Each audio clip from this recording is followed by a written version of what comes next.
இன்றைய தினம் பாக்கியலட்சுமி சீரியல்ல என்ன நடந்துச்சு அப்படின்னு சொல்லி பார்க்கலாம். ஜெனி செலியன், இனியா, ஈஸ்வரி என நால்வரும் உட்கார்ந்து கொண்டிருக்க, பாக்கியாவும் செல்வியும் வருகிறார்கள். நடந்த விஷயங்களை ஈஸ்வரி அவர்களிடம் சொல்லியிருக்க, செலியன் அப்பா தான் அப்படி பண்ணாரு, உனக்கு முதல்லே தெரியுமாமா என்று கேட்க, தெரியும் என்று சொல்ல, ஏம்மா சொல்லலை என்று செலியன் கேட்கிறார். சொல்லியிருந்தா என்ன பண்ணியிருப்பீங்க?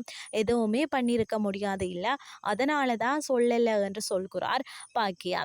இனியா அப்பா செஞ்சது தப்பு தான், பெரிய தப்பு தான், நான் இல்லைன்னு சொல்லலை, ஆனால் நீ பண்ணது தப்புமா, பூஜைக்கு வரல என்று சொல்ல பாக்கியா எனக்கு வேலை இருந்துச்சு என்று சொல்கிறார்.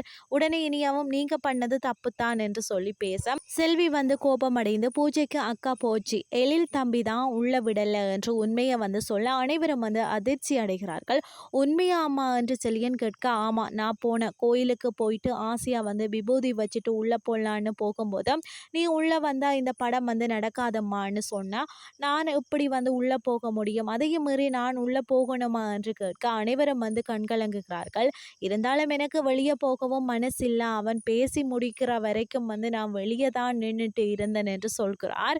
அதுக்கு பிறகு ஈஸ்வரி மீண்டும் கேள்வி கேட்க, நேத்து நான் கொஞ்சமாக தான் சாப்பிட்டேன், எனக்கு ரொம்ப பசிக்குது, டயர்டாக இருக்கும், நான் போய் ப்ரெஷர் ஆகிட்டு சமைக்கிறேன் என்று மேலே சென்ற பாக்கியா ப்ரெஷப் ஆன பிறகு சமைத்து செல்விக்கு கொடுத்து விட அவரும் தட்டில் எடுத்துக்கொண்டு உட்கார்ந்து சாப்பிடுகிறார்.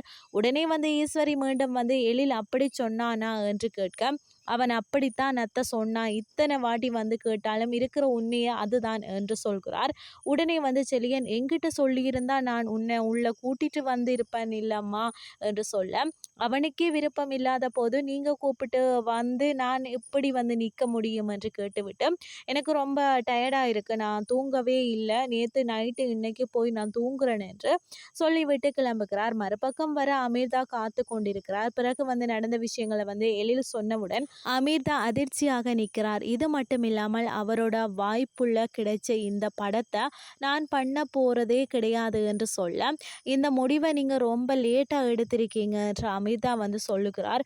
உங்களுக்கு நல்ல படம் கிடைக்கும் எழில் என்று சொல்ல, எனக்கு படம் பண்ணலனாலும் பரவாயில்லை என்று எதுவுமே சொல்லுகிறார்.